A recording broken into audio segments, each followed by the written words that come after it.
করছি যে ইমেলটা ভালো লাগবে, একটু বড় ইমেল এবং আপনারা বড় ঘটনা সবসময় পছন্দও করেন। আমি পড়ছি যেভাবে লিখেছেন। তিনি জার্মানি থাকেন এবং তিনি বোধহয় একটা ইউনিভার্সিটি থেকে তিনি অটোমোটিভ ইঞ্জিনিয়ারিং এবং এই সাবজেক্টে তিনি মাস্টার্স কমপ্লিট করছেন। তো যাই হোক, তিনি যেভাবে বলছেন সেভাবে বলি যে আমি মাস্টার্স কমপ্লিট করছি এবং সম্প্রতি Mercedes bench heavy vehicle production ইন্ডাস্ট্রিতে আমি জুনিয়র মেকানিক্যাল ইঞ্জিনিয়ার হিসেবে জয়েন করেছি। আমি 2014 থেকে নিয়মিত এই প্রোগ্রামের শ্রোতা। অনেকদিন থেকেই ইচ্ছা ছিল ভূত এফএম এ নিজের ঘটনা শেয়ার করব, কিন্তু সুযোগ হয়ে ওঠেনি। অবশেষে শেয়ার করতে পেরে আমি আনন্দিত।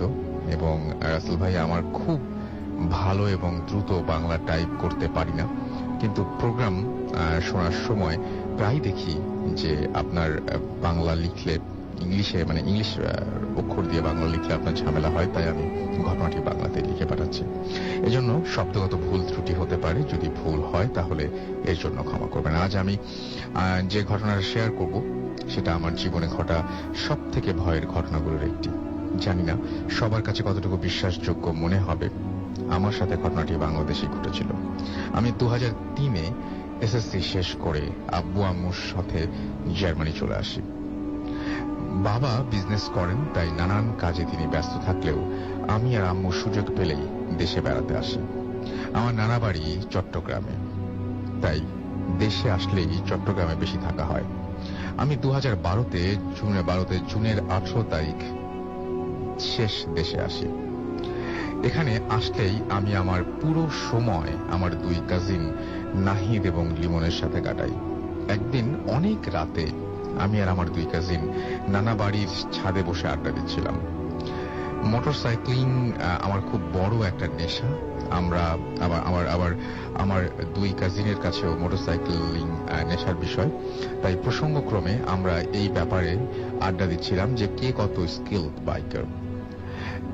এটা নিয়ে তর্ক হচ্ছিল এবং কে কত বেশি দূরত্বের রাস্তায় বাইক নিয়ে গেছি সেই সমস্ত বিষয় নিয়ে, এবং সে সমস্ত রাস্তা কত কঠিন ছিল সে সমস্ত নিয়ে আমরা আমাদের নিজেদেরকে জাহির করছিলাম আর হাসাহাসি করে একে অপরকে পচাচ্ছিলাম। তর্কতর্কির এক পর্যায়ে নাহিদ এবং লিমন আমাকে চ্যালেঞ্জ করে ওদের সাথে কোনো একটা জায়গায় যেন বাইকিং এ যাই, যেন ওরা আমার পরীক্ষা নিতে পারে। আমি বুঝতে পারলাম আসলে আমার কাজিনরা আমাকে টিজ করার জন্য চেষ্টা করছে এবং ওরা জানতো যে আমি ওদের এই প্রস্তাবে রাজি হলেও যেতে পারবো না। আম্মু আমাকে অনুমতি দেবে না। বাংলাদেশে আসার আগেই আম্মুর প্রথম যে কড়া মানা সেটা হচ্ছে তুমি বাংলাদেশে বাইক ড্রাইভ করতে পারবে না। আমার মোটর সাইক্লিং এর নেশাকে আম্মু ভয় পান। তার উপর সত্যি বলতে আমি আসলেই একটু বেপরোয়া। তাই আম্মু আমার এই ব্যাপারটা পছন্দ করেন না। যাই হোক, আমি প্ল্যান করলাম প্রয়োজনে মিথ্যা বলে হলেও যাব, কারণ ব্যাপারটা আমার মান সম্মানের সাথে জড়িয়ে নিয়েছিলাম। আমি জানতাম আমি ওদেরকে না করলে ওরা আমাকে নিয়ে হাসাহাসি করবে, তাই প্ল্যান করে সেইটা করতে গেলাম এবং নাহিদ প্ল্যান করলো। বাসায় বললাম আমার কাজিন নাহিদের ঘনিষ্ঠ বন্ধুর বড় বোনের বিয়ে, তাই আমাদেরকে যেতেই হবে। বাসা থেকে কিছু বুঝতে পারলো না, তাই মানা করলো না। সকল প্রস্তুতি নিয়ে নির্দিষ্ট দিনে আমি আমার দুই কাজিন আর সাথে নাহিদের দুই ঘনিষ্ঠ বন্ধু তৌসিফ চারজন একসাথে কক্সবাজারের উদ্দেশ্যে বেরিয়ে পড়লাম। ব্যাপারটাকে আরো মজার করতে আমরা রাত 10:30-এ বের হলাম, যেটা সত্যি খুবই ভুল সিদ্ধান্ত ছিল। সেদিন আকাশ মেঘলা ছিল, খুব সুন্দর ঠান্ডা বাতাস বইছিল। বুঝতে পারছিলাম বৃষ্টি নামবে যখন তখন। আমরা সবাই খুব খুশ মেজাজে ছিলাম, কিন্তু আমরা কেউ তখনও পর্যন্ত জানতাম না যে আমাদের জন্য এই রাত্রিটা কতটা ভয়ের আর স্মরণীয় হতে চলেছে। আমরা যখন পটিয়া নামের জায়গায় গিয়ে পৌঁছি তখন মুষলধারে বৃষ্টি নামছে। আমরা একটা হোটেল পেয়ে তার থামি এবং প্রায় 1 ঘন্টা অপেক্ষা করার পর বৃষ্টি থামার কোনো লক্ষণ না দেখে সিদ্ধান্ত নেই যে বৃষ্টির মধ্যেই আমরা ড্রাইভ শুরু করব। এবং যেটা ভাবা সেটাই যে শুরু করব, তা না হলে অনেক দেরি হয়ে যাবে। যেহেতু আমাদের ড্রাইভিং এর জন্য এখন থেকে টোটাল সেফটি গিয়ার্স পরেছিলাম এবং ডোরাল সেফটি গিয়ার্স পরেছিলাম, তাই খুব একটা চিন্তিত হচ্ছিলাম না। ভিজতে ভিজতে ড্রাইভ করব সেটা আরো মজার মনে হচ্ছিল। তাই বৃষ্টির মধ্যে বেরিয়ে পড়লাম। আসল ঘটনা শুরু হলো যখন আমরা লোহাগড়া নামের একটা জায়গায় পৌঁছাই। তখন রাত 2টার মতো বেজে গেছে। বৃষ্টির দাপট কমে গেলেও থেমে যায়নি। আমরা তাড়াতাড়ি কক্সবাজার পৌঁছানোর জন্য এবং বৃষ্টির কারণে রাস্তা অনেকটা যানজট মুক্ত থাকায় বেশ দ্রুত ড্রাইভ করছিলাম। হঠাৎ লিমন তার বাইক হার্ড ব্রেক করে দাঁড়িয়ে গেল। আমরাও থামলাম। ওকে দেখে মনে হচ্ছিল ও কোনো কারণে খুবই বিভ্রান্ত হয়েছে এবং ভয় পেয়েছে। আমি ওকে থেমে যাওয়ার কারণ জিজ্ঞাসা করলাম, কিন্তু ও কিছু বলল না। শুধু বলল, প্লিজ সাবধানে ড্রাইভ কর, maybe you are not alone. আমি ওর কথার কিছুই বুঝতে না পেরে ভাবলাম, ধুর, ও মনে হয় মজা করার জন্য এসব করছে। আমরা আবার যাত্রা শুরু করলাম। প্রায় 6-7 কিলোমিটার আসার পর এবার ঘটলো আমার সাথে। আমি প্রায় 100 থেকে 105 কিলোমিটার স্পিডে ছিলাম এবং আমার এখনো স্পষ্ট মনে আছে রাস্তা একদম ক্লিয়ার ছিল, এমনকি গাড়িও ছিল না। হঠাৎ আমার সামনে কোত্থেকে যেন একটা বুড়ি মহিলা এসে পড়ল। আমি ধরেই নিলাম যে আর রক্ষে নেই, আমি তাকে চাপা দিতে চলেছি। আমি সব শক্তি দিয়ে বাইকের দুটো ব্রেক কষে ধরলাম। যেহেতু রাস্তা বৃষ্টির জন্য ভেজা ছিল, তাই বাইক সোজা না থেমে প্রায় 30 ফিটের মতো চাকা পিছলে গেল।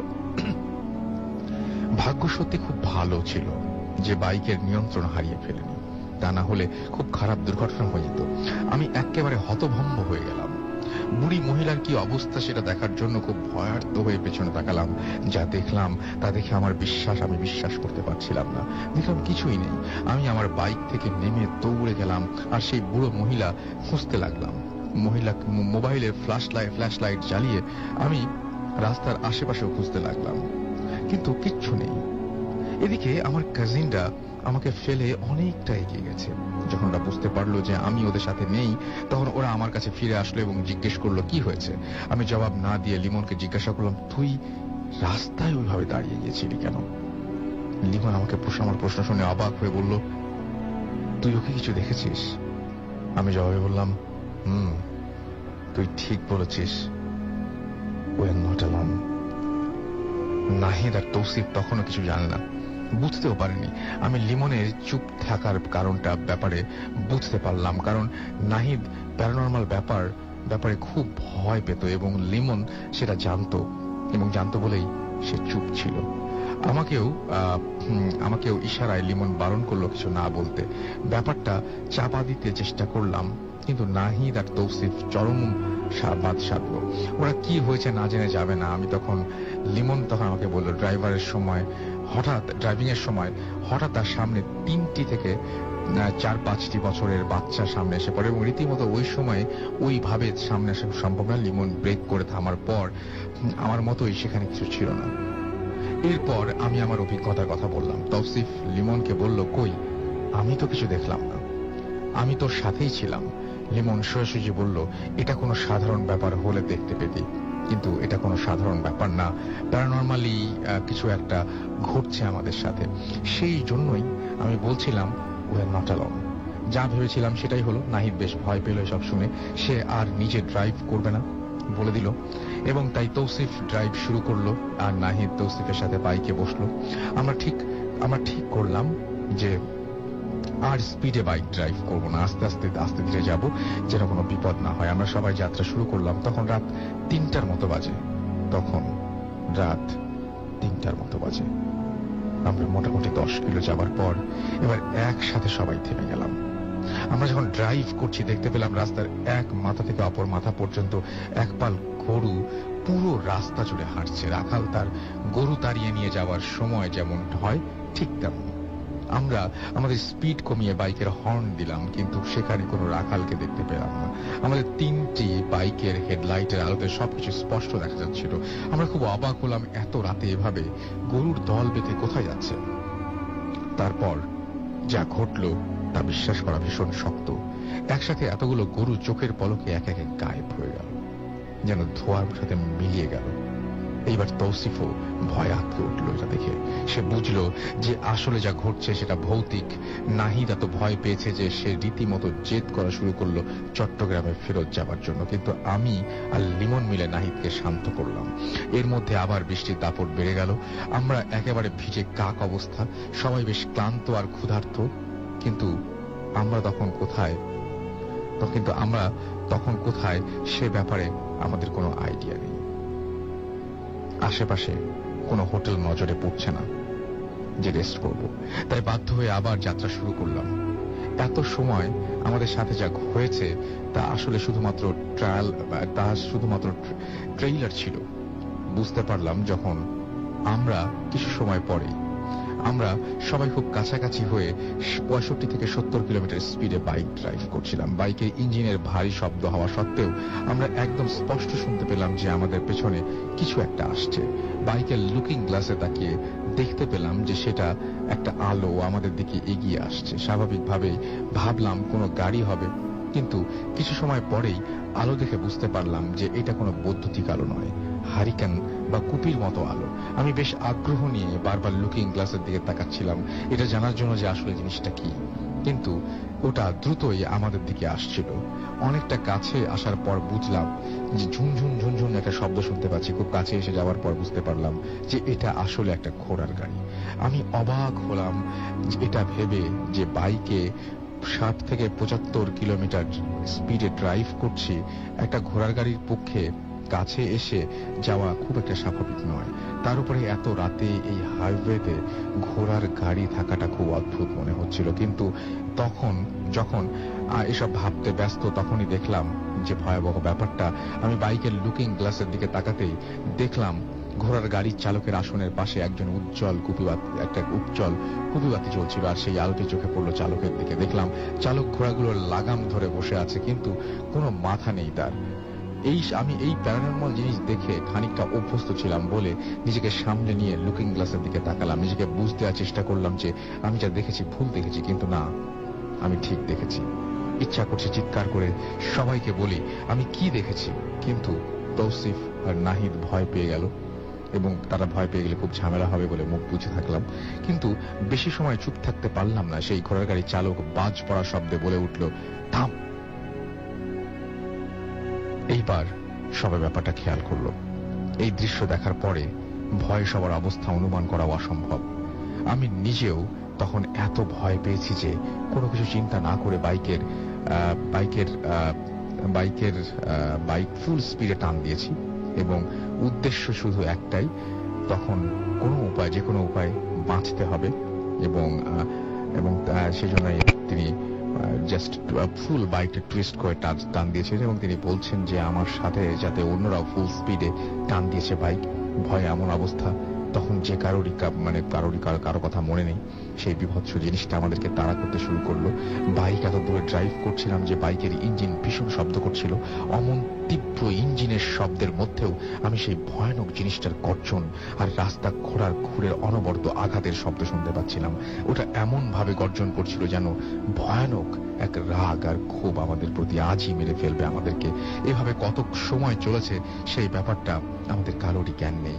সেই ভয়ে সবাই আমরা হিপনোটাইজড হয়ে গিয়েছি। সবারই একটা একতি, বাঁচতে হবে। প্রাণের দায় কি জিনিস সেদিন হাড়ে হাড়ে বুঝতে পারছিলাম। হঠাৎ প্রচন্ড একটা শব্দ এবং ভয়ানক সেই জিনিসটা, এবং শব্দের দাপটে আমাদের ঘোর কাটলো।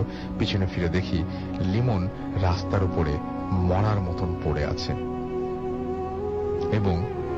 এবং রাস্তার উপরে মরার মতো পড়ে আছে, আর ভালোই ক্ষতি হয়েছে। আমরা বাইক ঘুরিয়ে লিমনের কাছে গেলাম। কাছে যেয়ে দেখলাম যে ওর বাইক রাস্তার একপাশে পড়ে আছে। বাইকের এমন অবস্থা দেখে ধরে নিয়েছিলাম যে লিমন হয়তো বেঁচে নেই। আমি তাড়াতাড়ি ওকে রাস্তার পাশে সরিয়ে এনে শুইয়ে দিলাম।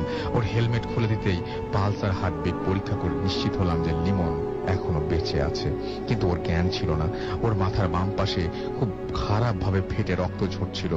এর মধ্যেই তৌসিফ আর নাহিদ এসে পৌঁছালো। ওই অন্ধকার রাত্রিতে প্রথম বুঝতে পেরেছিলাম অসহায়ত্ব কাকে বলে। অন্ধকার রাত্রিতে বিশাল হাইওয়ে, আমাদেরকে সাহায্য করার মতো ওখানে কেউ ছিল না। এমনকি সেদিন আবহাওয়া খারাপ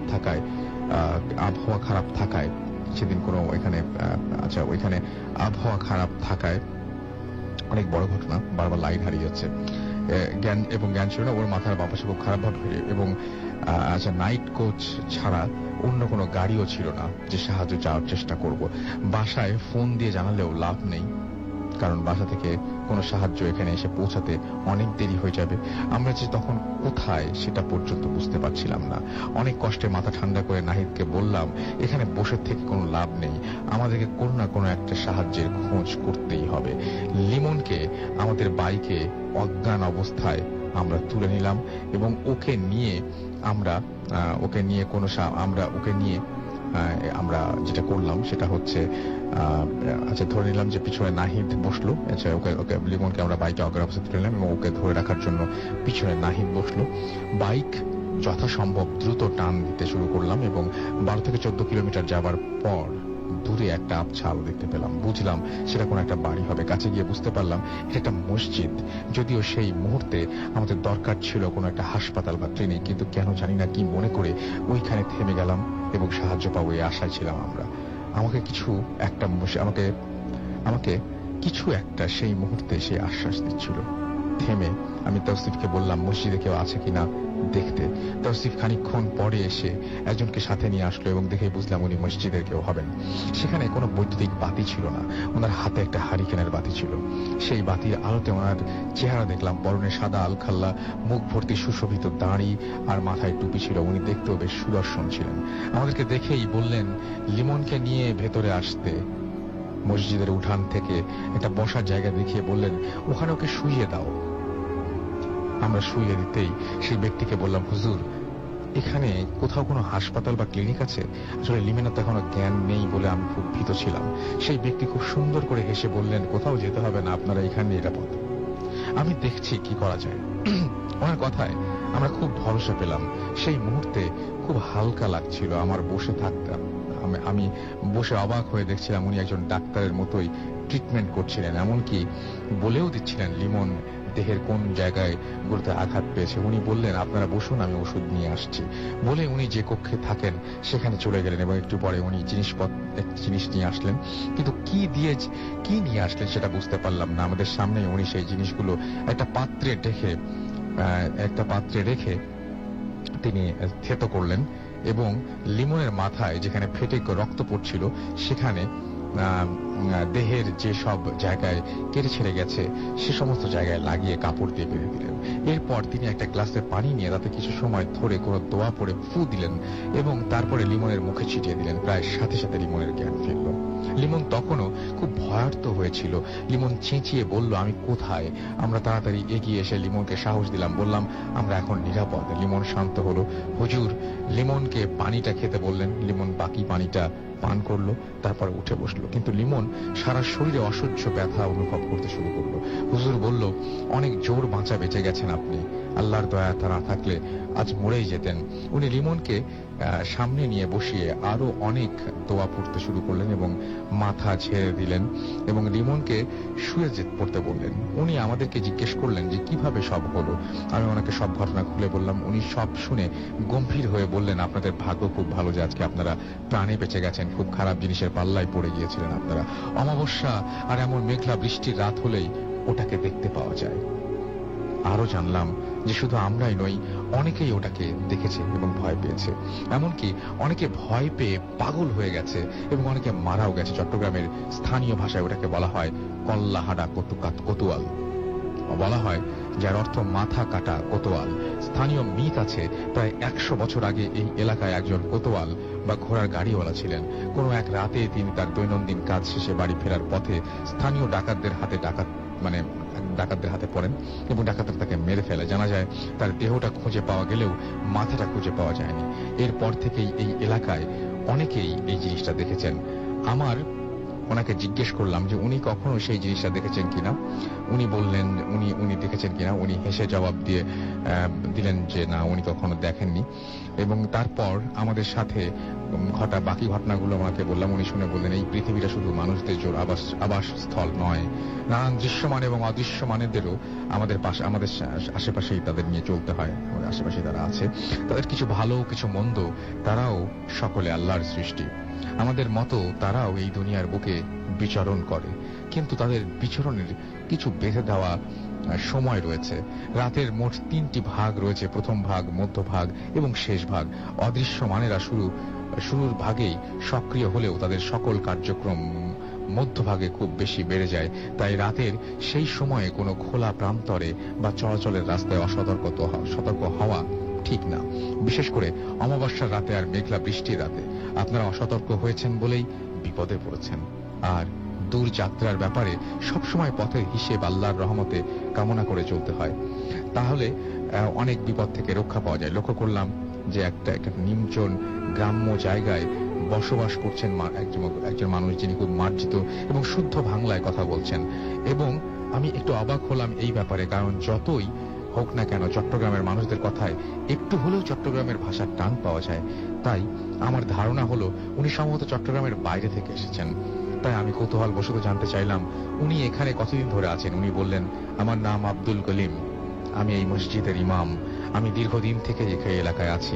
আমি খুব অবাক হয়ে সব শুনলাম, কিন্তু তখন বেশি ভাবলাম না, কারণ দেখলাম লিমন আবার উঠে বসেছে এবং বলছে ওর এখন অনেক ভালো বোধ হচ্ছে। শুনে অনেকটাই নিশ্চিন্ত হলাম। ওকে তখন জিজ্ঞাসা করলাম কি হয়েছিল। লিমন বলল, আমরা যখন খুব ভয় ছুটছিলাম তখন ও দেখতে পায় বিভৎস জিনিসটা ওর খুব কাছে চলে এসেছে এবং হাত বাড়িয়ে দিয়েছে ওকে ধরার জন্য। লিমন দেখতে পায় ওই জিনিসটার কাটা ধর থেকে ছিটকে ছিটকে রক্ত বের হচ্ছে। এই দৃশ্য দেখে লিমন আর সহ্য করতে না পেরে জ্ঞান হারিয়ে ফেলে। তারপর আর কিছু মনে নেই ওর। ইমাম সাহেব তখন আমাদেরকে বললেন অনেক বড় বিপদ থেকে বেঁচে গেছেন। আর কিছু সময় পর ফজরের আজান পড়বে, নামাজ আদায় করে সবাই 2 রাকাত শুকরানা নামাজ আদায় করার পরে পড়ে নেবেন। তারপর তাহলে বিপদের রেশ কেটে যাবে। আমি তখন ঘড়ির দিকে তাকালাম, কখন যেন 4:10 বেজে গেছে, বুঝতেই পারিনি। আমি আর নাহিদ গেলাম লিমনের অ্যাক্সিডেন্ট হওয়া বাইক নিয়ে আসতে। গিয়ে কোন রকমে বাইক স্টার্ট করে নিয়ে আবার মসজিদে ফেরত আসলাম এবং নামাজ আদায় করলাম। তারপর ভোরেই ইমাম সাহেবের কাছ থেকে বিদায় নিয়ে কক্সবাজার রওনা হই। প্রধান উদ্দেশ্য ছিল লিমনকে কোনো একটা ক্লিনিকে অ্যাডমিট করা। যাবার সময় উনি আমাদেরকে একটা কাচের বোতল দিয়ে বললেন উনি তাতে পানি পড়ে দিয়েছেন। লিমনকে আগামী 3 দিন যেন এই বোতলের পানি সকালে আর রাতে খাইয়ে দেই। আমাদের কারো যদি শরীরে খারাপ লাগে বা রাতে দুঃস্বপ্ন দেখি, তাহলে আমরাও যেন খাই পানি, কারণ অনেক সময় এমন খারাপ জিনিসের কাছাকাছি হলে তার একটা খারাপ প্রভাব শরীরে পড়ে অনেকটাই। এবং বোতলটা খুব অদ্ভুত রকমের সুন্দর ছিল, মানে বোতলটা সাধারণত দেখতে পাওয়া যায় না, অনেকটাই অ্যান্টিক টাইপের। উনি আমাদেরকে বললেন বোতলের পানি শেষ হলে যেন আমরা বোতলটা সমুদ্রে ফেলে দিয়ে যাই, সেটা যেন সাথে রাখি। আমি ওনার কথার অর্থটা বুঝতে না পারলেও কোনো প্রশ্ন করলাম না এবং ওনাকে ধন্যবাদ দিয়ে আমাদের যাত্রা শুরু করি। এবং 7টার দিকে আমরা কক্সবাজার পৌঁছাই। সেখানে একটা ক্লিনিকে আমরা লিমনকে অ্যাডমিট করি। ডাক্তার আমাদেরকে বাইরে অপেক্ষা করতে বলেন এবং লিমনকে পরীক্ষা করতে শুরু করেন। একটু পর উনি বের হয়ে এসে আমাদের কাছে জানতে চান কি হয়েছিল। আমি ওনাকে শুধুমাত্র অ্যাক্সিডেন্ট হয়েছে বলে জানাই এবং লিমনের কোথায় কোথায় আঘাত লেগেছিল সেটা জানাই। উনি এমন ভাবে আমাদের দিকে তাকালেন যেন আমরা সবাই পাগলের প্রলাপ বকছি। উনি আমাদেরকে বললেন লিমনের শরীরে কোথাও কোনো বিন্দু মাত্র আঘাতের চিহ্ন নেই, উনি সম্পূর্ণ সুস্থ, আর আপনারা বলছেন উনি অ্যাক্সিডেন্ট করেছেন। আমরা এই কথা শুনে যেন আকাশ থেকে পড়লাম। আমরা তারপরেও জোর দিয়ে বললাম যে লিমন অ্যাক্সিডেন্ট করেছে। ডাক্তার তখন আমাদেরকে ভেতরে গিয়ে দেখতে বললেন। আমরা ভেতরে গিয়ে যা দেখলাম তা ভীষণ আশ্চর্যের। লিমনের শরীরে যে সমস্ত জায়গায় আঘাত ছিল, ইমাম সাহেবের ওষুধ লাগিয়ে কাপড় বেঁধে দিয়েছিলেন, সে সমস্ত জায়গায় কোনো আঘাত তো দূরে থাক, কোনো চিহ্নও নেই। বিশেষ করে ওর মাথায় খুব গুরুতর ক্ষত হয়েছিল। আমরা 1 সপ্তাহ কক্সবাজারে থাকি। এই সময়ে লিমন একদম সুস্থ ছিল এবং ইমাম সাহেবের কথা মতন লিমনকে সকাল আর রাতে আমরা পানি পান করাই। আমরা বুঝতে পারি যে আসলে সবটাই ইমাম সাহেবের ওষুধের গুণে হয়েছে। যেদিন আমরা কক্সবাজার থেকে চট্টগ্রামে আসার প্রস্তুতি নিচ্ছি, তখন আমাদের ইমাম সাহেবকে বলেছিলাম পানি শেষ হলে যেন বোতলটি সমুদ্রে ফেলে দেয়। বাকি অংশটুকু বলবো, অনেক বড় ঘটনা। একটা ছোট্ট বিরতি নিয়ে আসি এবং বিরতির পরে আমরা আবারও ফিরে আসি। সেই পর্যন্ত আমাদের সঙ্গে থাকবেন। স্টে টিউনড, রেডিও ফুর্তি এন্ড ডোন্ট স্টপ দ্য ফুর্তি। তার কথা ছিল, তারপর তিনি লিখছেন, কিন্তু বোতলটি খুবই সুন্দর ছিল, তাই এমন একটা জিনিস আমরা ফেলে দিতে একদমই আমাদের মন চাইল না। আমি ভাবলাম একটা বোতলই তো, আমার কাছে রেখে দিলে এমন কি ক্ষতি। তাই আমি বোতলটা একটা নিউজ পেপারে মুড়ে আমার কাপড়ের ব্যাগে রেখে দিই। সব ঠিকঠাক করে আমরা যাত্রা শুরু করি, কিন্তু ঘটনা যে তখনও শেষ হয়নি তা বুঝতে পারলাম যখন আমরা আবার সেই মসজিদের কাছে পৌঁছালাম। ভাবলাম চলে যাচ্ছি যেহেতু ইমাম সাহেবের সাথে দেখা করে যাই, হতেও পারে আর কোনোদিন দেখা হবে না। ওনার সেই অত্যাশ্চর্য চিকিৎসার ব্যাপারেও আমি খুব কৌতূহলী ছিলাম। বলে দেখা করার ইচ্ছাটা খুব বেশি ছিল। মসজিদের কাছে পৌঁছে আমরা অবাক হয়ে গেলাম, কারণ যেদিন আমরা প্রথম মসজিদে এসেছিলাম সেদিন গভীর রাত এবং ঘন অন্ধকার থাকায় আমরা মসজিদটি ভালোভাবে খেয়াল করতে পারিনি, কিন্তু আজ মসজিদটা খুব ভালোভাবে দেখতে পাচ্ছি। মসজিদটা কেমন যেন অদ্ভুত গরম, 8-10টা সাধারণ মসজিদের মতো না। এবং আরো অবাক হলাম যে যখন আমরা ইমাম সাহেবকে খোঁজার জন্য তার কক্ষের দিকে গেলাম, কিন্তু ওই কক্ষ, সেখানে কক্ষের মতো একটা আকৃতি আছে বটে, কিন্তু রাতে আমরা যেখানে একটা দরজা দেখতে পেয়েছিলাম সেখানে কোনো দরজা নেই, পুরোটাই নিরেট দেয়াল। আমাদের বিস্ময়ের ঘোর কোনোভাবেই কাটছিল না। তাহলে সেদিন আমরা কার সাথে দেখা করেছিলাম? সেখানে ইমাম সাহেবের কক্ষ ছিল, সেটা কোথায়? আর ইমাম সাহেবই বা কোথায়? একবার ভাবলাম আমরা ভুল জায়গায় এসে খোঁজ করছি না নাকি। হয়তো বাইরে ভালোভাবে আশপাশ দেখলাম না, কোনো ভুল নেই, আমরা এখানে এসেছিলাম।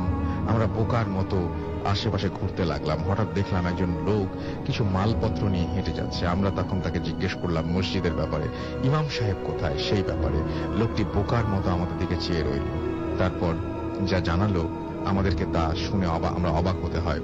সে বলল, এই মসজিদে কোনো ইমাম সাহেব নেই, কোনোদিন কোনো ইমাম সাহেবও ছিলেন না, এমনকি এই মসজিদে কোনো নামাজও পড়া হয় না। সব থেকে আশ্চর্যের কথা হচ্ছে, এই মসজিদটা কে কবে কখন বানিয়েছে সেটা কেউ জানে না। শুধুমাত্র জানা যায় যে মসজিদে যে জমিটার ওপর বানানো হয়েছে সেই জমির মালিককে এক রাতে স্বপ্ন দেখানো হয়। স্বপ্নে তাকে বলা হয় সেই জমির মাটিতে একটা টাকার কলসি পোতা আছে, সেই কলসি ভর্তি টাকা যেন জমির মালিক রাতেই গিয়ে উঠিয়ে নিয়ে আসে এবং সেই জমির মালিকানা যেন আর দাবি না করে। এরপরে জমির মালিকের ঘুম ভেঙে যায় এবং সে রাতেই সেখানে সে গিয়ে দেখে যে সত্যি একটা টাকা ভর্তি কলস রয়েছে এবং জমির মালিক সেই টাকার কলসি নিয়ে বাড়ি চলে আসার পর দিন সেই জমিতে গিয়ে দেখতে পায় সেই রাতেই সেখানে সেই মসজিদ নির্মিত হয়ে গেছে।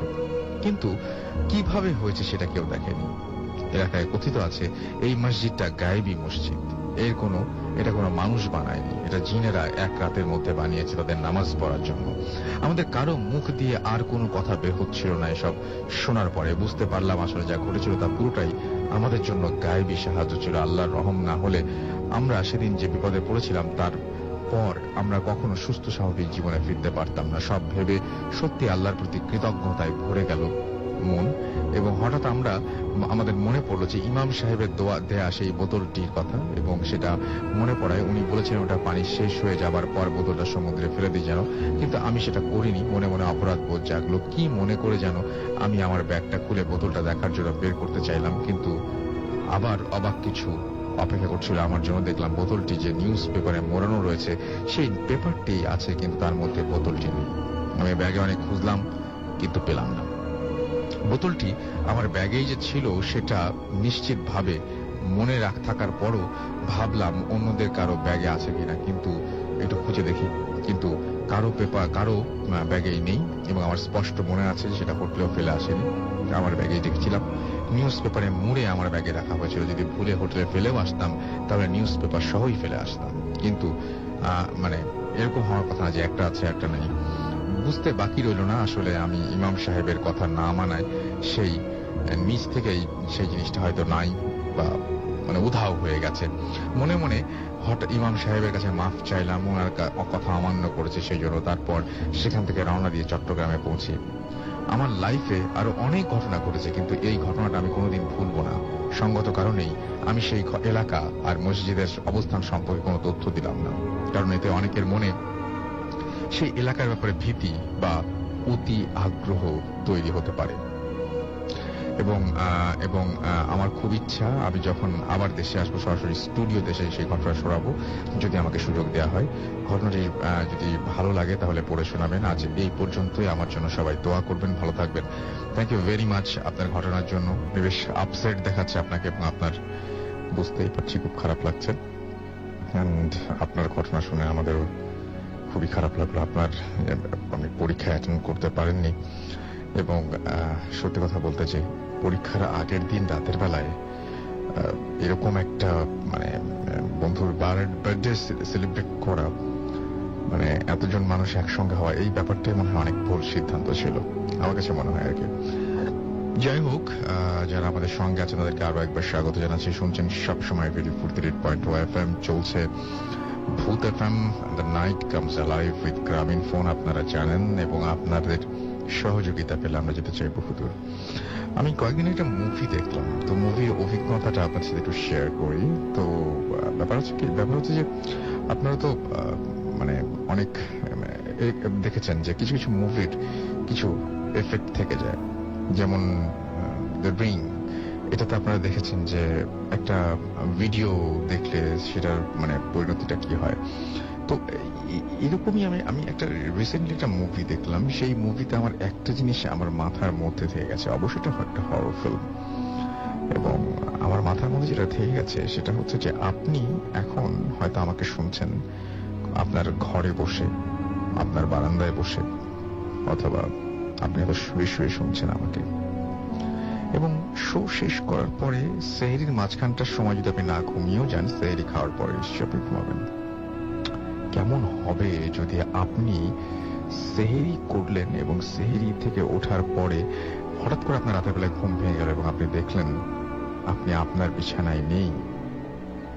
আপনি হয়তো কোন একটা কবরস্থানে আছেন, আপনি হয়তো কোন একটা পরিত্যক্ত বাসার ভেতরে আছেন, আপনি হয়তো এর চাইতেও ভয়ঙ্কর কোন জায়গায় আছেন, জাস্ট আপনি আপনার সাথে নেই। তাহলে কেমন হবে? মানে আমি মুভিটার নাম বলছি না কোনো একটা কারণে, পরে বলবো হয়তো কোনো একদিন, বাট এই মুভিতে এই জিনিসটা আমার মাথায় মানে একদম পুরোপুরি আটকে গিয়েছিল। যেটা কেমন লাগে তাহলে আপনার? আসলেই তো মানে কেমন অদ্ভুত একটা ব্যাপার ঘটে না যদি এরকম হয়?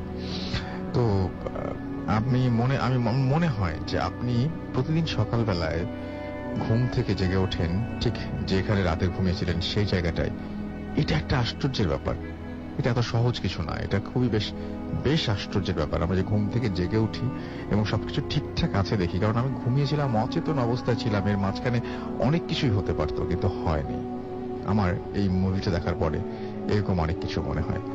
যাই হোক, আমাদের সঙ্গে যারা আছেন তাদেরকে বলি, আপনি যদি SMS করতে চান তাহলে মোবাইলের মেসেজ অপশনে গিয়ে টাইপ করুন ফুর্তি, FORTI ফুর্তি, স্পেস দিয়ে লিখুন আপনার নাম, স্পেস দিয়ে আপনার মেসেজ পাঠিয়ে দিন 9840 নাম্বারে। এছাড়াও আপনি যদি আমাদেরকে ইমেইল করতে চান, আমাদের ইমেইল অ্যাড্রেস হচ্ছে bhutfm@radiofurti.fm, which is BHOOTFM। আমি স্পেলিংটি বলে দিচ্ছি, BHOOTFM @RADIOFOORTI.fm। এই হচ্ছে আমাদের অ্যাড্রেস। আমাদের ফেসবুক লিংকে আপনারা চলে যেতে পারেন www.facebook.com/radiofurti and www.facebook.com/bhutfm.russell। মেইল করে পাঠালাম, আশা করি সবাইকে পড়ে শোনাবেন। হয়তো আমার জীবনে ঘটে যাওয়া এই ঘটনাটি শুনে কারো ভয় নাও লাগতে পারে, কিন্তু এই ঘটনাটি আমার জীবনের মোড় ঘুরিয়ে দেয়। এখনো এই ঘটনা আমাকে নীরবে শেষ করে দিচ্ছে।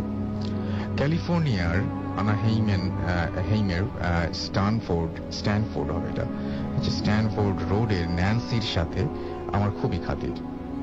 তার 6 বছরের ছেলে এরিকো আমার বন্ধু, তাকে আমি লিটল প্রিন্স বলে ডাকি। মাঝে মাঝে আমি তাদের বাড়িতে গিয়ে 1-2 দিন থেকে আসি। আমার খুব ভালো লাগে। মাছ ধরতে গিয়ে আমাদের পরিচয়। একদিন ন্যান্সি আমাকে ফোন করে এবং একটু তার বাড়িতে আসতে বলেন। আমি গিয়ে শুনলাম কি আজব কিছু ঘটেছে তাদের বাড়িতে। ভাবলাম আজ রাতটা একটু সেখানেই কাটাই। ভূত দেখার আমার অনেক দিনের শখ।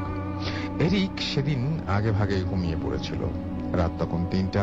আমি আর ন্যান্সি টিভিতে মুভি দেখে নানা রকম ফানি কথাবার্তা বলে সময় কাটাচ্ছিলাম।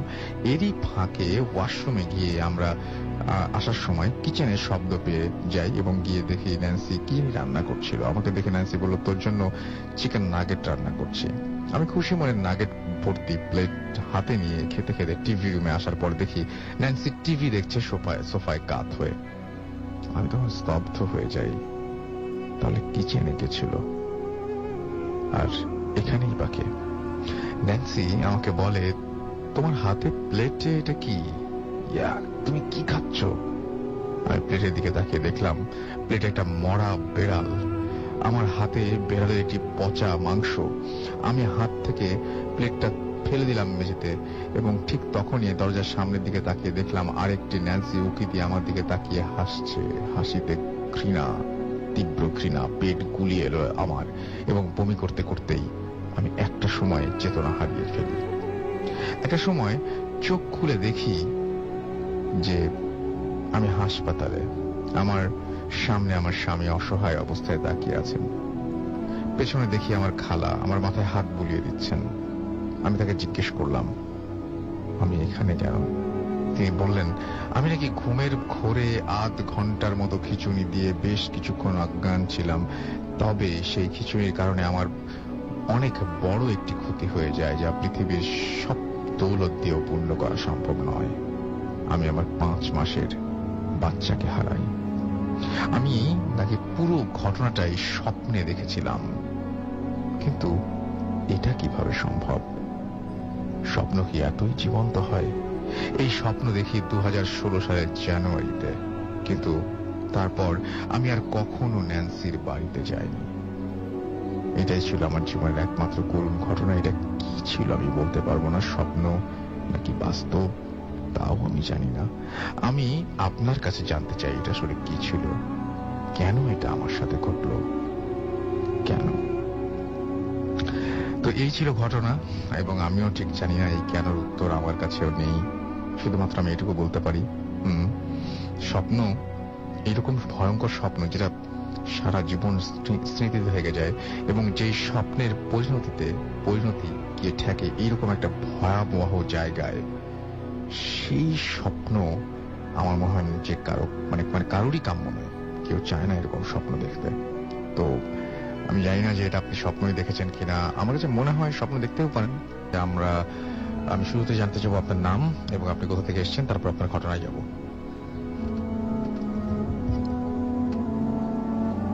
জি। Hello dear listener, this is Jamaluddin Uday. আমি সিটি ইউনিভার্সিটিতে জব করছি ইনস্ট্রাক্টর এন্ড আইটি অ্যাসিস্ট হিসেবে। ওকে, আমরা ঘটনায় যাই। জি রাসেল ভাই, আমি আমার দাদির সাথে যে ঘটনাটি ঘটেছে আমি সেটাই সবচেয়ে ফার্স্টে শেয়ার করতে চাই। সেটা হচ্ছে প্রায় 1965 এর দিকে একটা স্টোরি, যুদ্ধের আগে। তো তখনও আমার আব্বু আসলে জন্ম হয়নি। আমার আব্বু তার আগেরও স্টোরি আর কি সেটা। সো যখন গ্রামের গুলো যেটা হয়, আমাদের গ্রামের বাড়িটা ছিল একটা কুমিল্লা জেলার দেবিদ্বার থানাতে। আমি গ্রামের নামটা না বলি, সেটা একটা রুরাল এরিয়াতে অনেকটা বলা চলে। সো গ্রামে যেটা হয়, যুদ্ধের আগের বাড়িগুলো মূলত হয় কি যে খুব সম্ভবত যে বাইরের দিকে ওয়াশরুমগুলো থাকে বা বাথরুমগুলো থাকে অনেকটা দূরে থাকে। স্পেশালি দেখা যায় যে আমরা এখনকার যেরকম মডার্ন যেরকম ঘর বাড়ি হয় থাকে না, সেটা অনেকটা দূরে হয়। সো আমাদের বাড়িটার একটু ডেসক্রিপশন দিতে হবে, বিকজ অফ আমাদের যে ঘরটা ছিল সেটা ছিল হচ্ছে অনেকটা পুকুর পাড়ের সাথে। সো পুকুর পাড়ের চারদিকে অনেক জঙ্গল ছিল। স্পেশালি আপনার পুকুর পাড়ের চারদিকে জঙ্গল ছিল। ইভেন আমাদের ঘরের পিছনেই মানে অনেকটা হন্টেড লাগতো প্লেসটাকে। আমি আমি আমি নিজেও ছোটবেলা অনেক নয়েজ পাইতাম, যেটা হচ্ছে মানে অনেকটা ছোটবেলা থেকে শোনা আর কি, যে ওই জঙ্গলের ভিতরে আসলে অনেক বেশি পরিমাণে অনেক কাহিনী আছে বা অনেক কিছু আছে। ইভেন আমার যে ঘরটা ছিল তার পিছনে ইভেন জঙ্গলের ভিতরে একটা গাব গাছ একটা ছিল, যেটা নিয়ে অনেক হন্টেড কিছু স্টোরি আছে, যেটাকে বলে মানুষ আমাদের এলাকার ইভেন আমার বাড়ির সবাই বলে যে ওই গাছটা বেশি একটা ভালো না, অনেক পুরাতন গাছ, বাট এটার এজ কত আসলে আমরা কেউ জানি না মূলত। সো দাদি একদিন যেটা হয়েছিল, সন্ধ্যার দিকে ওয়াশরুমের দিকে বাথরুমের দিকে যাচ্ছিল। তো উনি সেখানে গিয়ে আসলে যখন আসতেছিল তখন খুব সম্ভবত ওই গাব গাছের ওই সাইডে উনি হয়তো হেঁটেছিল। সো সেখানে পা দিয়েছিল আগে। দ্যাটস মিন যতটুকু আমি জানি যে সেখান দিয়ে মানে আসার সময় 3টা জিন ছিল যারা খাচ্ছিল সন্ধ্যার দিকে। সো তাদের খাবারের প্লেটে দাদি পা দিয়েছিল, সেটা উনি নিজে তো আর দেখতে পারেনি, সেটা আসলে খেয়ালও করতে পারেনি। তো তিনি যখন বাসায় আসলেন তারপর থেকে আসলে মানে অ্যাবনর্মাল স্টোরিগুলো হতে থাকলো আর কি, যে দেখা যাচ্ছে যে বাসায় আসার পরেই দাদার সাথে রাতে দেখা গেল যে চোখ টোক রাঙাচ্ছে, মানে কেমন হয়ে যাচ্ছে, মানে কথাবার্তা দেখা যাচ্ছে নর্মাল না। তখন দাদা ভাবলো যে আসলে কি হলো হুট করে, কিছু তো বুঝতে পারলাম না। তো দাদা দেখা গেল যে ওই আমার যেই বর্মা আছে তাকে সবকিছু শেয়ার করলো যে এই অবস্থা এখন আসলে কি করতে পারি। সে তো দেখা যাচ্ছে অ্যাবনর্মাল ম্যানার করা শুরু করছে। তো একটা পর্যায়ে দাদি আসলে আস্তে আস্তে দেখা গেল যে এই জিনিসটা আরো বেশি প্রবলেম হতে শুরু করলো। তো তার কিছুদিন কয়েক বছর 2 বছর পরে মনে খুব হ্যাঁ 2 বছর পরই আব্বুর জন্ম হয়। তো আব্বুর জন্মটা আসলে অনেকটা প্রবলেম মাঝখান দিয়ে হয়, যা সেটা আমি শেয়ার করতে চাচ্ছি না আপাতত। সো দেখা গেলো যে আব্বু যখন আস্তে আস্তে মানে বড়তে থাকে, তো কিন্তু দাদির এই প্রবলেমগুলো হতেই ছিল, আস্তে আস্তে বাড়তেছিল প্রবলেমগুলো। মানে একটা পর্যায়ে এত বেশি পরিমাণে বাড়তেছিল যে সপ্তাহে একদিনই প্রবলেম হতো। তো দাদা কোন রকমে সেটা কন্ট্রোল করতো। প্রায় সময় গ্রামের হুজুর ছিল, হুজুর এনে আসলে প্রায় সময় দেখানো হতো। তো হুজুর ঝাড় ফুঁক করলে কিছুক্ষণ থাকতো, সেটা হয়তো উনি দোয়া টোয়া পরে দিয়ে যেত। তো দোয়া টোয়া পড়লে একটা শর্ট টাইমের জন্য হয়তো সেই প্রবলেমটা হতো না। কিন্তু আপনার একটা পর্যায়ে আস্তে আস্তে প্রবলেমগুলো বাড়তে শুরু করলো। এমন হচ্ছিল যে উনি ঘরের মধ্যে থাকতো না, ঘরের বাইরে চলে যেত। রাতে দেখা যাচ্ছে দরজা লক করে দাদা ঘুমাতো। দেখা যাচ্ছে যে রাতের সময় দেখা যাচ্ছে সবকিছু দরজা খুলে সুন্দর করে বের হয়ে যাচ্ছে কাউকে না বলে। ইভেন বের হয়ে যাচ্ছে ওই জঙ্গলের দিকে যাচ্ছে। এক সময় দেখা যাচ্ছে ওই গাব গাছের দিকে যাচ্ছে, যে জঙ্গলটা আছে পুকুর পাড়ের দিকে চলে যাচ্ছে। দেখা যাচ্ছে খুঁজে পাওয়া যাচ্ছে না, কোথাও খুঁজে পাওয়া যাচ্ছে না। পরে বাড়ির সবাই মিলে খুঁজে বের করা হচ্ছে যে কোথায় গেল। গিয়ে দেখা যাচ্ছে সেখানে কথা বলতেছে কন্টিনিউয়াস, মানে ঝগড়াঝাটি করতেছে। মানে আমরা কাউকে দেখতে পাচ্ছি না, কিন্তু সে কারোর সাথে ঝগড়াঝাটি করতেছে টোটালি। মানে জাস্ট আমি যখন আব্বু আস্তে আস্তে বড় হলো, তখন এভাবে কন্টিনিউয়াস সমস্যাগুলো সলভ হচ্ছে না। দাদুর এই প্রবলেমগুলো লেগেই থাকছিল, কোনোভাবে কোনো সলভ করতে পারছে না, কোনো হুজুরও আসলে সমাধান করতে পারছে না। দাদা অনেক ট্রাই করছে। পরে আব্বু আস্তে আস্তে বড় হলো। তো আব্বু বড় হওয়ার পরে আব্বুই ফ্যামিলির পরে হালটা ধরলো।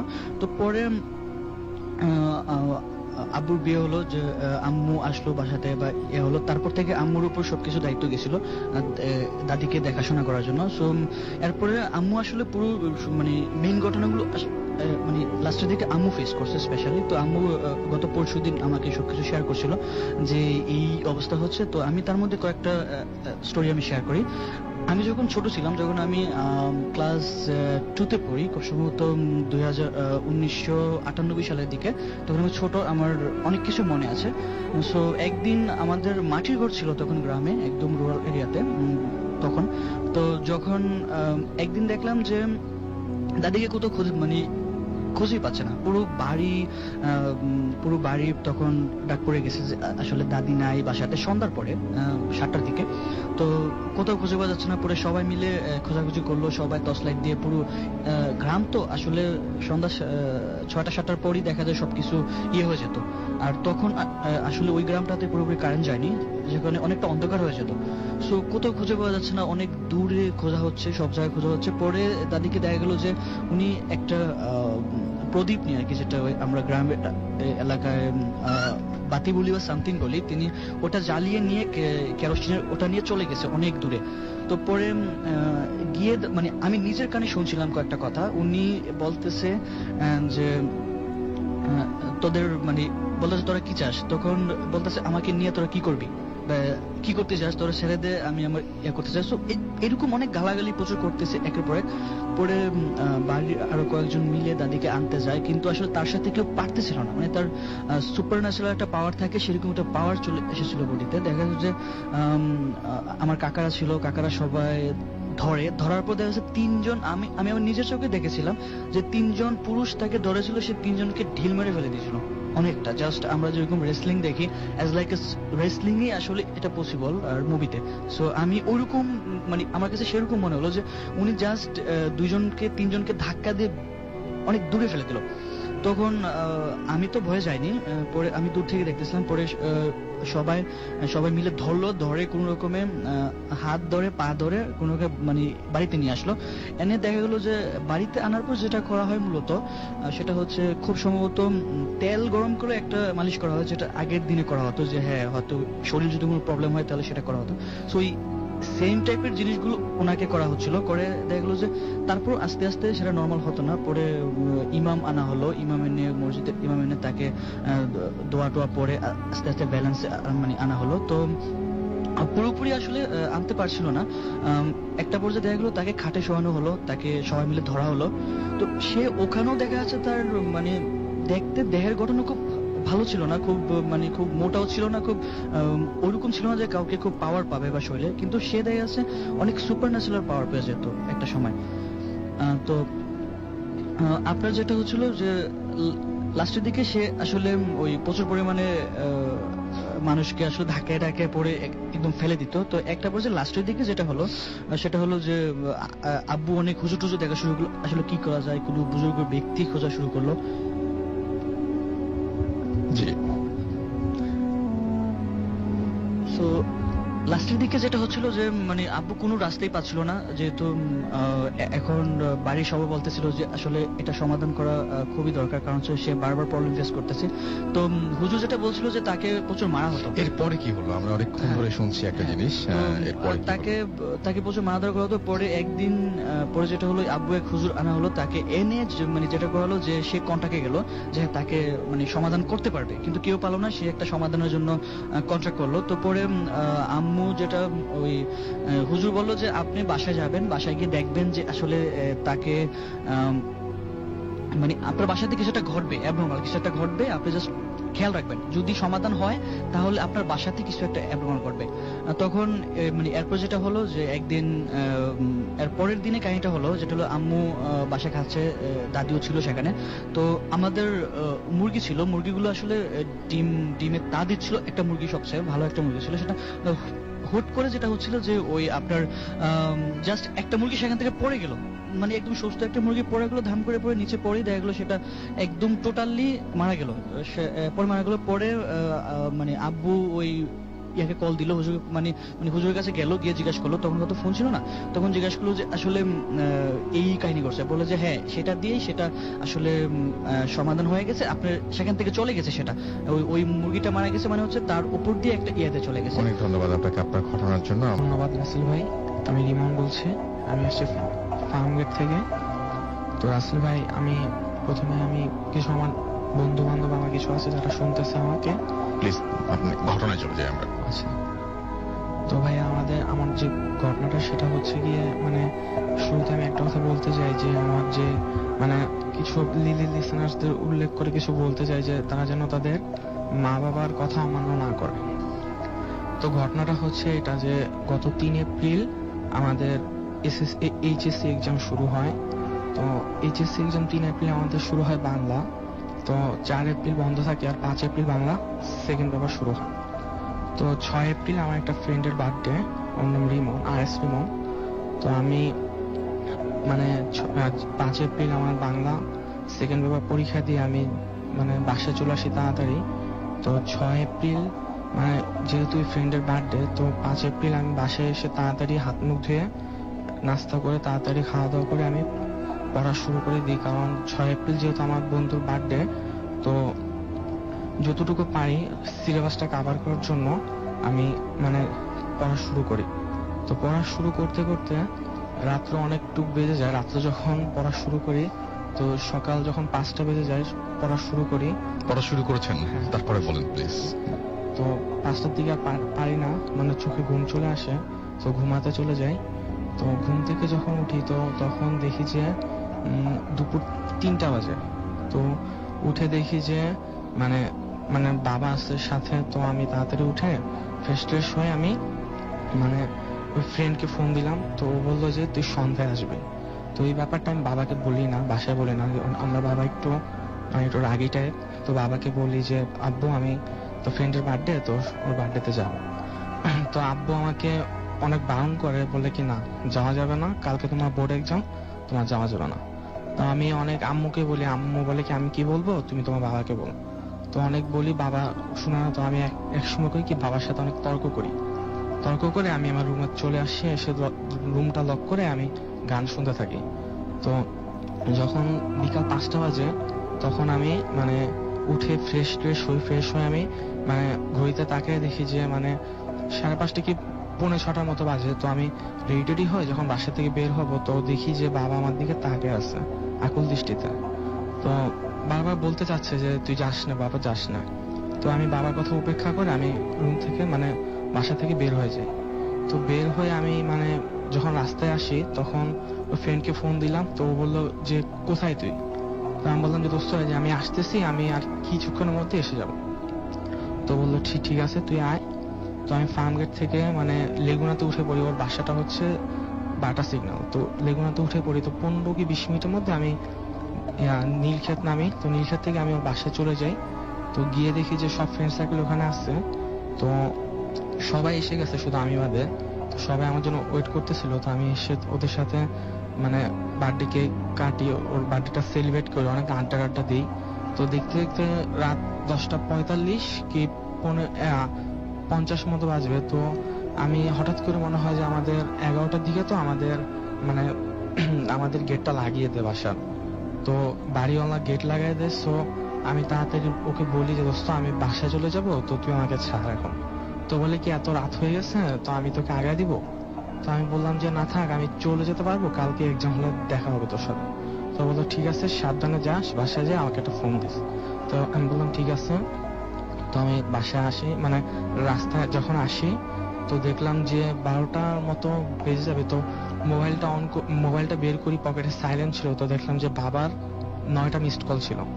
তো আমি দেখে আমার অনেক ভয় লাগে যে বাবা অনেক ফোন দিছে। তো তো 12টা বেজে গেছে, তো 11টা তো আমাদের গেট লাগিয়ে দেয়। তো আমি হাঁটা ধরি। তো আসলে ভাই মানে ওই সময়টা ছিল 12টা পরে, মানে একটু ঠান্ডা ছিল প্লেসটা। তো দেখলাম যে রাস্তাঘাটে মানে মানুষ অনেকটা কম, মানে খুব কম বলতে গেলে। তো আমি হাঁটা শুরু করি, তো কোনো রিক্সা মানে কোনো যানবাহন পাচ্ছিলাম না, তো হাঁটা শুরু করি। তো একসময় হাঁটতে হাঁটতে মানে আমি মানে অনেকটুক চলে আসি, কোনো রিক্সা কিছু পাই না। তো একটা কথা বলা যে আমি আমার একটা ব্যাড হ্যাবিট আছে যে আমি একটু স্মোকিং করি। তো আমি পকেট থেকে একটা সিগারেট বের করি, সিগারেটটা আমি ধরাই আমি হাঁটতে থাকি। তো হাঁটতে হাঁটতে আমি যখন গ্রিন রোডে আসবো, এমন সময় দেখি যে আমার সামনে সোজাসুজি মানে ওই পারে, মানে আমি এই পারে ওই পারে দেখলাম যে একটা বোরকা পরে একটা মহিলা, মানে আমার মনে হচ্ছে যে আমার দিকে উনি লুক করে তাকিয়ে আছে।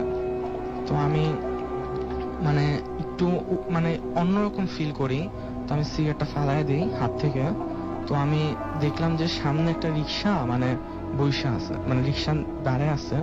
তো আমি রিক্সাওয়ালা মামা রিক্সাতে উঠলাম। তো বললাম যে মানে উঠলাম, তো সাথে দেখলাম ওই মহিলাটা দাঁড়ায় আছে বোরকা পরা। তো আমি বললাম যে আন্টি আপনি কোথায় যাবেন?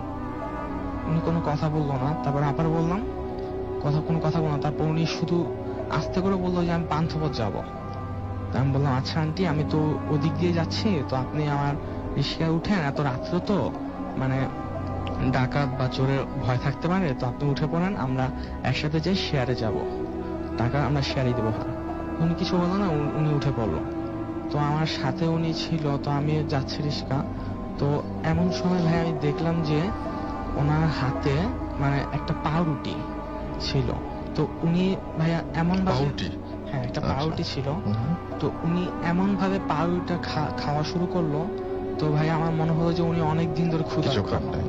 অনেকদিন ধরে ক্ষুধার্ত। তো আমি এই জিনিসটা দেখলাম, আমি একটু বেশি কিছু মনে করলাম না, আমি একটু মানে অন্যরকম লুক মানে মনে হলো। তো আমি কিছু এদিক দিয়ে খেয়াল করলাম না, আমি আমার মতো আছি। তো কিছুক্ষণ যাওয়ার পর মনে হচ্ছে যে মানে একটা গরম একটা ভাব আমার, মানে ঠান্ডা ছিল তো ওই সময় একটু হালকা, গরম একটা ভাব আমার মানে আমার ফিল হচ্ছে। তো দেখলাম যে একটা মানে পচা একটা গন্ধ মানে আমি ফিল করতেছি। তো আমি ফিল করলাম না, আমি দেখতেছি যে রিক্সা চলতেছে। তো আমি এত কিছু ভাবলাম না, আমি সামনের দিকে তাকিয়েছিলাম। তো দেখলাম যে পাশে যিনি ছিল উনি হাসতে শুরু করলো। তো আমি যখন আমি পাশে তাকাবো, তো এমন সময় আমি দেখলাম যে ভাইয়া যে ওনার মানে বোরকার যে মুখোশটা ওটা ছিল না, ওনার মাথায় মানে সিঁদুর, মানে সিঁদুর দেওয়া থাকলে যে হিন্দু মেয়েদের বা দেবীদের যেরকম সিঁদুর থাকে, তো সিঁদুর লাল টকটকা সিঁদুর ছিল মাথায়। আর ওনার চোখে কোনো মণি ছিল না। আর ওনার জিহ্বাটা মানে অনেক বড় বের হওয়া ছিল, জিহ্বাটা বের হয়ে আমার দিকে তাকিয়ে হাসতে শুরু করলো। তো ভাই আমি ওই দৃশ্যটা যেন আর কেউ না দেখে, মানে এরকম একটা পরিস্থিতি যে আমি পড়বো এটা আমি বিশ্বাস করতে পারিনি। তো আমি ভাবতেছিলাম যে আমি যেন সেন্সটা না হারাই। আমি মানে অনেক ধৈর্য ধরে রাখতেছিলাম যে আমি কি হচ্ছে আমার সাথে, এটা আমি বুঝতে পারতেছি না। তো এটা দেখার সাথে সাথে ভাই আমার জানি না আমি কি হলো, আমার আর কিছু মনে নেই। তো যখন আমার জ্ঞান ফিরলো ভাইয়া, তখন আমি দেখলাম যে আমি হসপিটালের বেডে, আলরাজি হসপিটালের বেডে আমি শুয়ে আছি। তো দেখলাম যে বাবা মা সবাই আমার সামনে দাঁড়িয়ে আছে। তো আব্বু অনেক মানে পাশে দাঁড়িয়ে আছে, আম্মু অনেক কাঁদতেছে। তো আমি বললাম যে কি হলো, তখন আমি উঠতে যাবো ভাইয়া। তো এমন সময় দেখলাম যে আমার মাথায় মানে ব্যান্ডেজ করা, হাত পা কাটা। তো হসপিটালের যে ঘড়ি ছিল, ঘড়িতে তাকাই দেখি ভাইয়া যে 12:25 বাজে, আর আমাদের এক্সাম শুরু হয়ে গেছে সকাল 10টায়। তো কি করবো ভাই আমি বুঝতে পারতেছি না। আমি যখন উঠতে যাব, তো এমন সময় দেখি যে আমি উঠতে পারতেছি না, আমার সেই ধৈর্যটা মানে আমার সেই শক্তিটা নেই। তো ভাই আমি মানে উঠতে আম্মুকে বলতেছিলাম যে আমি পরীক্ষা হলে যাব, বাট আম্মু আমাকে যাইতে দিতেছে না। আমি খুব খারাপ লাগতেছে যে আমার সাথে আমার সব ফ্রেন্ড সার্কেল সবাই পরীক্ষা দিতেছে, আমি পরীক্ষা দিতে পারতেছি না। এই একটা ঘটনা আমি পড়ে গেছি। তো বারবার সে বাবার কথা মনে করতেছে যে বাবা আমাকে অনেক বারণ করছিল যে তুই যাস না। কিন্তু ভাই আমি ফ্রেন্ডের বার্থডে সেলিব্রেট করতে চাই, আজকে আমি লাইফে এরকম একটা পয়েন্ট আমি আসবো এটা আমি ভাবতে পারিনি। তো এই অবস্থা হওয়ার পর আমার খুব খারাপ লাগছে। আমি দেখতে দেখতে মানে সারাটা দিন আমি চোখের পানি পড়ছে আমার, সারাটা দিন সময় আমি হসপিটালের বেডে শুয়েছিলাম। তো আম্মু আমাকে অনেক আশা দিল যে ঠিক আছে বাবা, তুই যা হয়েছে তা হয়ে গেছে, তুই কিছু মনে করিস না, তুই ভাবিস না। তো ভাই আমি যখন ওই ঘটনা থেকে আমি বের হই, পরের দিন আমি বাসায় চলে আসি। বাসায় চলে এসে আমি একটু রেস্ট নিয়ে পরে ফ্রেন্ড সার্কেল সবাই আশেপাশে ফোন দেয় যে কি ব্যাপার তোর এই অবস্থা। আর যার বার্থডে সেলিব্রেট করতে গেছি ও আমাকে অনেকবার বলতো যে কি হয়েছে তোর সাথে। তো আমি বলি না, শুধু মা আর বাবাকে বলি আর আপাকে বলি। তো সিচুয়েশনটা যে কিরকম ভাই, যে একটা স্টুডেন্ট পরীক্ষা দিতে পারতেছে না, সবাই পরীক্ষা দিতেছে, সেই স্টুডেন্টই বুঝবে। তো আমি আমার সব ফ্রেন্ড সার্কেলদের বলি যে ঘটনাটা, যারা আমার ক্লোজ ছিল আবিদ আর আরিস রহমান, ওদেরকে বলি। তো ওরা বললো ঠিক আছে দোস্ত, তুই কি করবি, থাক, যাওয়ার হয়ে গেছে, আগামী বছর তুই পরীক্ষাটা দিস ওই সাবজেক্টটা। তো আমি ভাই মানে এসব আমি বিশ্বাস করতাম না। আর সবচেয়ে বড় কথা হলো যে ঘটনার পরের থেকে ভাই আমি যখন রাতে ঘুমাতাম, তো দেখতাম যে মানে আমার বাসার মেঝেতে যদি কেউ দৌড়ায় বা হাঁটাহাঁটি করে, এরকম একটা ফিল আমি পাই। তো দেখি যে কয়েকবার স্বপ্নে এরকম দেখলাম যে আমি অনেক উঁচু বিল্ডিং থেকে আমি পড়ে গেছি, বা অনেকবার ওই ফেসটা আমার মানে আসছে, স্বপ্নে আসছে। আর হচ্ছে গিয়ে ওটা দেখি, তো দেখার পর আম্মুকে বলি। তা আম্মু বলে কি ঠিক আছে, এটা কোনো কিছু না, এটা তুই হয়তো ভুল দেখছোস, ঠিক আছে। তো আমাদের একজন পরিচিত একজন হুজুর আছে, উনি নরসিংদী থাকে। তা আব্বু ওনাকে বলে যে এই ঘটনা। তো উনি বললে ঠিক আছে, আমি যত তাড়াতাড়ি পারি আসবো। উনি আমাদের খুব পরিচিত, ছোটবেলা থেকে আমাদের উনি অনেক স্নেহ যত্নে আমাদের দেখাশোনা করে। তো উনি আসছে, এসে আমাকে আমাদের বাসায় মিলাদ দেন, আর হচ্ছে গিয়ে আমাকে একান্ত বসে কোরআন শরীফের সূরা পড়ে আমাকে ফু দেন, কিছু তাবিজ দেন, কিছু পানি পড়া দেন। তো এখন ইনশাল্লাহ অনেকটা ভালো আছি। তো এই ঘটনাটাই আমি এখনো বিলিভ হচ্ছে না যে ভাই কি ঘটনা আমার লাইফে, কি হয়ে গেল যে বাবার কথা অমান্য করার ফলে আজকে আমার এই ঘটনাটা হয়েছে। তো লিসনারদের উদ্দেশ্য করে একটা কথাই বলতে চাই যে তারা যেন তাদের মা বাবার কথা অমান্য না করে, কারণ তারা যেটাই বলে ভালোর জন্য বলে। আর আমাকে আমার বাবা যেটা বলছে আমি হয়তো সেটা মানি নাই, ঠিক তার 6 ঘন্টার মধ্যে আমি রেজাল্ট পেয়ে যাই। তো এই ঘটনাটাই। অনেক ধন্যবাদ আপনাকে আপনার ঘটনার জন্য।